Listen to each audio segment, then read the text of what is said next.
what can we learn from Buddhism and your own experience about happiness? How do we become?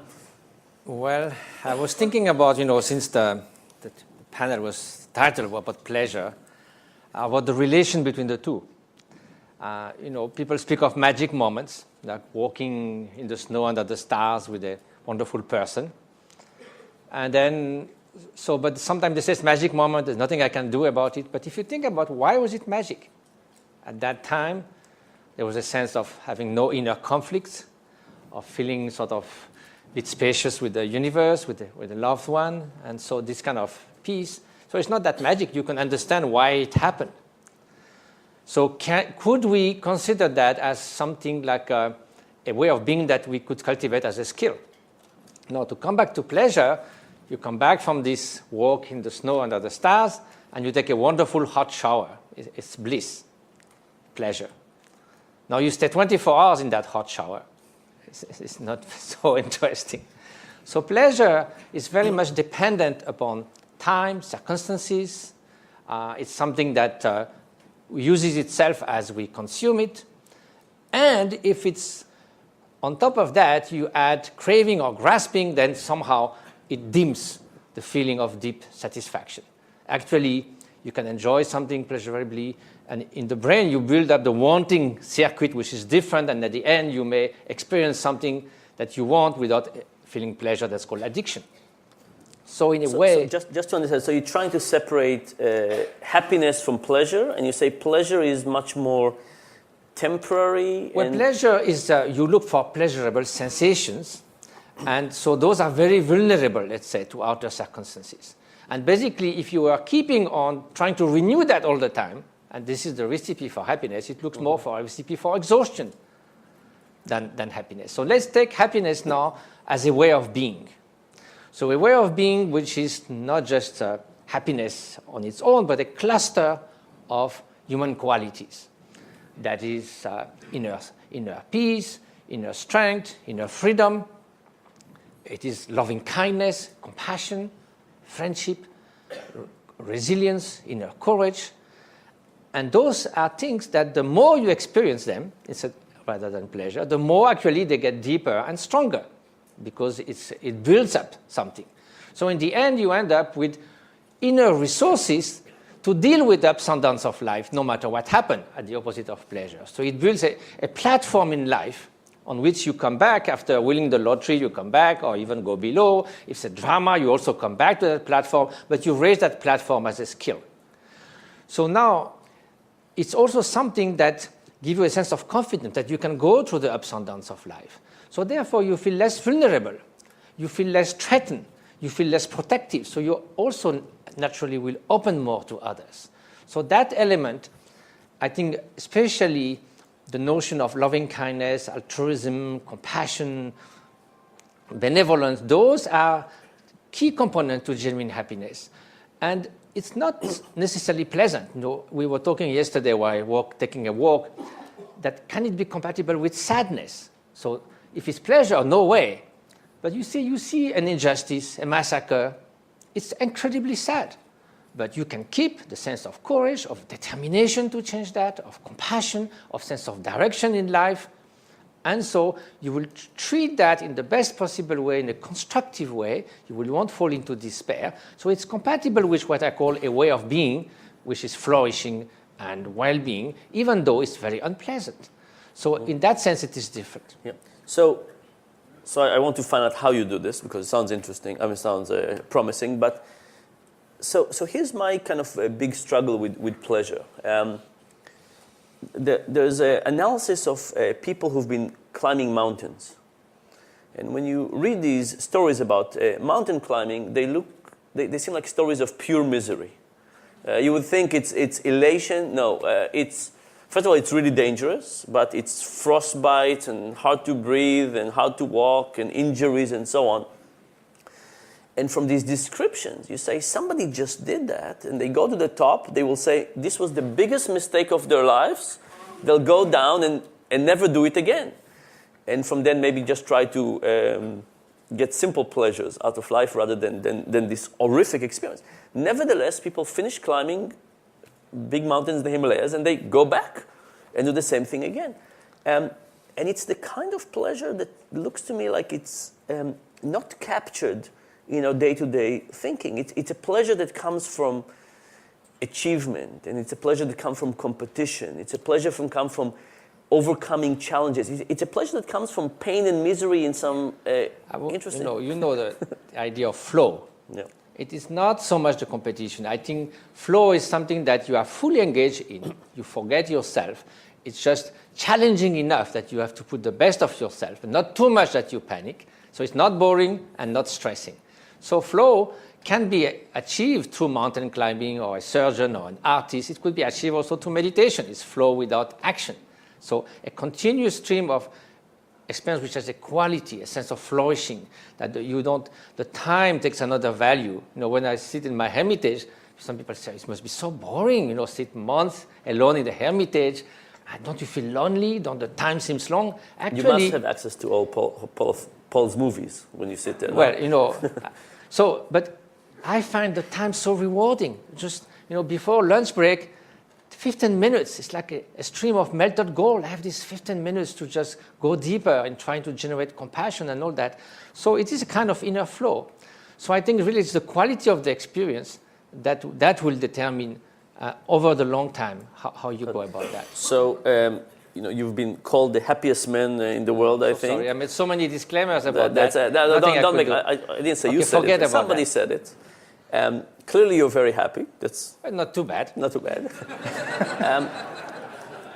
So, we've tried to kind of think about what kind of things we do wrong and how can we do it better. Spending money, being happy, what kind of things our intuitions are generally not correct. And from your experience, what kind of things actually are making people become happier and more satisfied? Typically, the lottery studies very much. The comments, people say, oh, of course, if I had that, I will be happy.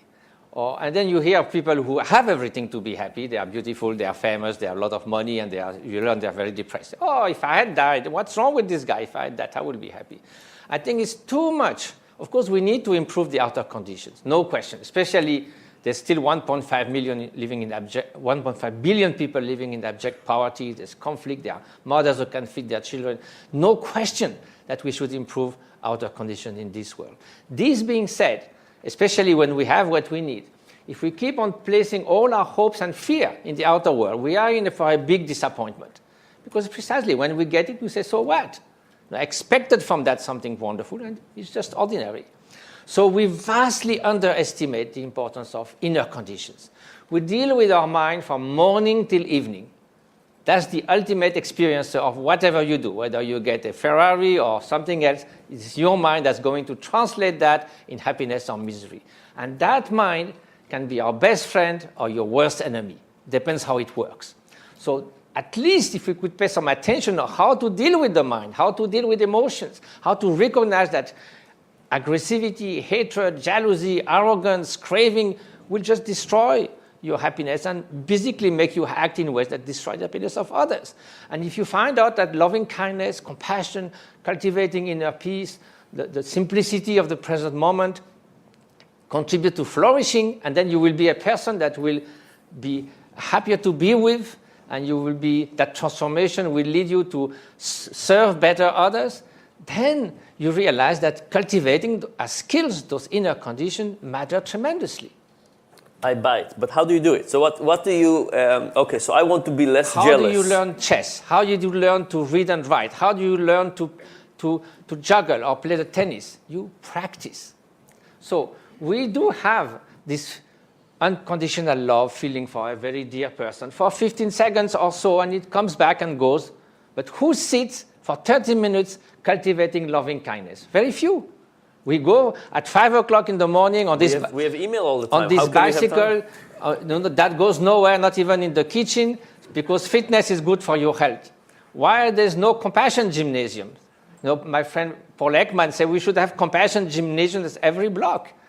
We should So, So how do you give us a specific example? So how do you practice compassion? So let's say if you want to practice loving kindness, you should start with something easy, someone you really love, so you don't have to try to absolutely have loving kindness for a dictator or something, or someone even worse, that is your next colleague at the office.